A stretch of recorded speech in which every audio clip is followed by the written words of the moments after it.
নমস্কাৰ, মই সুবৰ্ণাই মোৰ এটা নতুন ব্লগলৈ স্বাগতম জনাইছোঁ।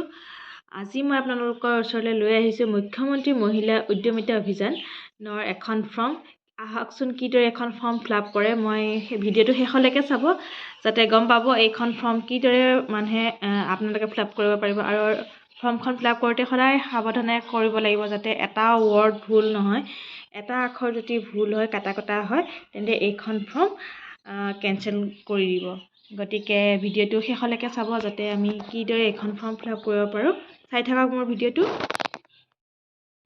প্ৰথমে চাওক, আত্মসহায়ক গোটৰ সদস্যাৰ নাম আছে, কেপিটেল লেটাৰ লিখিব লাগিব।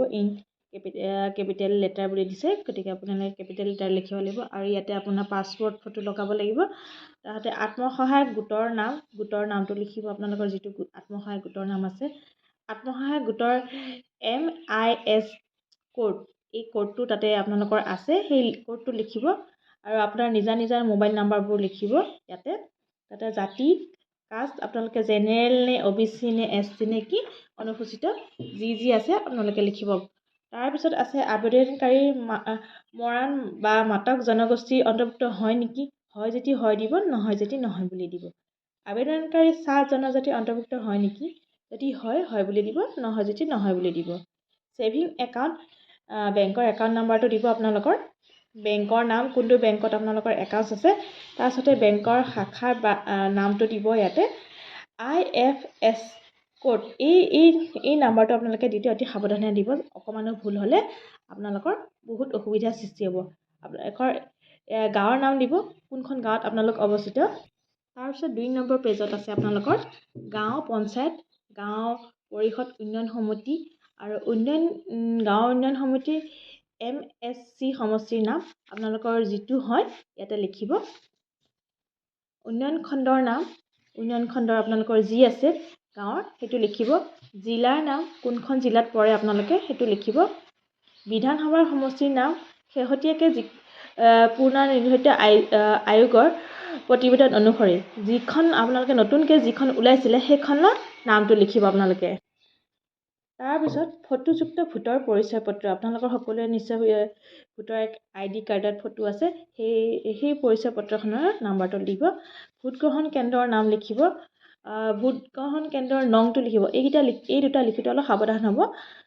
তাৰপিছত আছে সন্তানৰ সংখ্যা আপোনাৰ যাৰ দুটা ইয়াতে লিখা আছে, দুটাতকৈ ওপৰত হ'ব নালাগে। গতিকে আপোনালোকে ইয়াতে লিখিব আপোনালোকৰ সন্তানৰ সংখ্যা।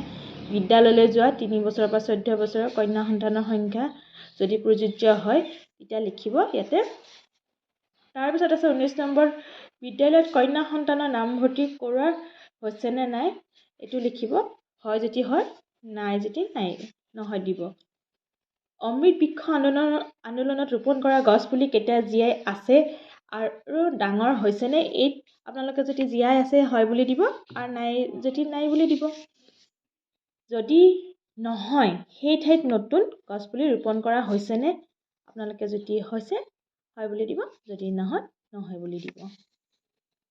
2021 চনৰ আগতে লোৱা মাইক্ৰ' ফাইনেন্স ঋণৰ বাহিৰে আত্মসহায়ক গোট, গ্ৰাম্য সংগঠন, মণ্ডল পৰ্যায়ৰ সংগঠন হয়নে নহয় আপোনালোকে হয় যদি হয় বুলি দিব, নহয় যদি নহয় বুলি দিব।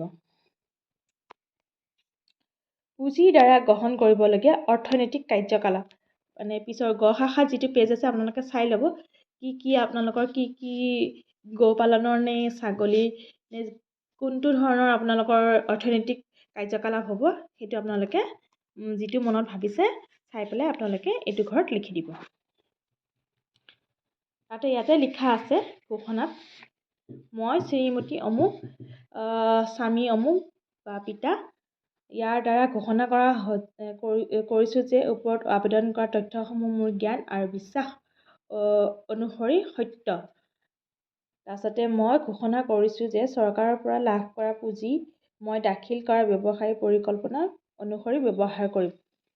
এইখিনি আপোনাৰ প্ৰতিশ্ৰুতি তেওঁলোকে বিচাৰিছে। তাৰিখটো দিব, কোনটো প্লেচৰ পৰা আপোনালোকে দিছে ফৰ্মখন সেইটো কৰিব, আৰু আপোনাৰ নিজৰ ইয়াত স্বাক্ষৰটো কৰি ল'ব। তাৰপিছতে সংকল্প 2, ইয়াৰ দ্বাৰা মই অমুক তো আপোনাৰ নামটো লিখিব, আপোনাৰ যদি পিতা আছে পিতাৰ নাম লিখিব, স্বামী যদি স্বামী হয়, বয়স কিমান হৈছে সেয়া লিখিব। আত্মসহায়ক গোটৰ এগৰাকী সদস্যা, মোৰ MIS কোড সেইটো লিখিব, আপোনাৰ MIC কোডটো লিখিব। দৃঢ়তাৰে শুদ্ধ অন্তৰে ঘোষণা কৰিছোঁ যে এইখিনি আপোনালোকে নিজেই পঢ়ি পেলাই অংগনবাদী কৰ্মী হয় যদি, কন্যা সন্তানটো যদি অংগনবাদী হয় বা বিদ্যালয়ত নামভৰ্তি কৰা হৈছেনে নাই তাইৰ শিক্ষা প্ৰতি মই দায়িত্ব যত্ন ল'ম। এইখিনি সংকল্প আপোনালোকে চাই পেলাই নিজে কৰি ল'ব। ভৱিষ্যতে মোৰ কন্যা সন্তান জন্ম হ'লে 3 বছৰ বয়সত তাইক মই অংগনবাদী কেন্দ্ৰত বিদ্যালয়ত নামভৰ্তি কৰি তাইৰ শিক্ষাৰে বাবে প্ৰচেষ্টা চলাম। মই ঘোষণা কৰোঁ যে ওপৰত উল্লেখিত যিকোনো তথ্য ভুল বুলি প্ৰমাণিত হ'লে চৰকাৰৰ পৰা লাভ কৰা ধন উভতাই দিয়াৰ প্ৰতিশ্ৰুতি দায়িত্ব ল'ম। এনেধৰণে আপোনালোকে ইয়াতে চাওক, আপোনাৰ ইয়াতে লাষ্টত শেষত আপোনালোকৰ স্বাক্ষৰটো কৰিব। সংকল্প পত্ৰ 2। ইয়াৰ দ্বাৰা মই অমুক, পিতা স্বামী অমুক, বয়স আপোনাৰ বয়সটো দিব, বছৰটো দিব, আত্মসহায়ক গোটৰ গৰাকী সদস্যা আৰু মোৰ MI কোডটো এইটো লিখিব। মই এগৰাকী সাধাৰণ শ্ৰেণীৰ, অন্যান্য পিছপৰা শ্ৰেণী অন্তৰ্ভুক্ত, আপোনালোকে কোনটো হয় সেইটো টিক মাৰ্ক দিব। মই মোৰ সন্তানৰ সংখ্যা 3টাতকৈ বৃদ্ধি হ'বলৈ নিদিয়া সংকল্প গ্ৰহণ কৰিছোঁ। যদি ইতিমধ্যে মোৰ 3টা সন্তান জন্ম হোৱা নাই তেন্তে মই মোৰ সন্তানৰ সংখ্যা 2টাতে সীমিত ৰাখিবলৈ প্ৰচেষ্টা কৰিম। এই ক্ষেত্ৰত মোৰ স্বামীৰ সন্মতি আছে। অথবা মই এগৰাকী অনুসূচিত জাতি, অনুসূচিত জনজাতি, মৰাণ সম্প্ৰদায়ৰ, মটক সম্প্ৰদায়ৰ, চাহ জনজাতীয় অন্তৰ্ভুক্ত মহিলা। মই মোৰ সন্তানৰ সংখ্যা 4টাতকৈ বৃদ্ধি হ'বলৈ নিদিয়া সংকল্প গ্ৰহণ কৰিছোঁ। যদি ইতিমধ্যে মোৰ 4টা সন্তান জন্ম হোৱা নাই তেন্তে মই মোৰ সন্তানৰ সংখ্যা 3টা সীমিত ৰাখিবলৈ প্ৰচেষ্টা কৰিম। এই ক্ষেত্ৰত মোৰ স্বামীৰ সন্মতি আছে। মই ঘোষণা কৰোঁ যে ওপৰত উল্লেখিত যিকোনো তথ্য ভুল প্ৰমাণিত হ'লে চৰকাৰৰ পৰা লাভ কৰা ধন উভতাই দিয়াৰ বাবে মই দায়বদ্ধ হ'ম। ইয়াতে মোৰ উপস্থিতিত আবেদনকাৰীয়ে তাৰিখ সত্য ঘোষণা কৰি স্বাক্ষৰ কৰিলে। ইয়াতে আপোনাৰ স্বাক্ষৰ কৰিব। এইটো পেজত আছে, যোনে ইংলিছত লিখিছে তেওঁলোকে একেখিনি কথাকে আছে, এইখিনি সেইদৰে পূৰণ কৰিব। আৰু এইটো পেজত আছে, দেখিছে অমৃত বৃক্ষ আন্দোলনৰ অংশৰূপে ৰোপণ কৰা পুলি কেইটাৰ ফটো দিব দিছে। আপোনালোকে যে ফটো উঠিছিলে সেই ফটোকেইখন দিব ইয়াতে। যদি নাই আগদিনাখনে উঠি পেলাই এই ফটোখন দিলেও হ'ব সেইকেইটা পুলিৰ ওচৰতে।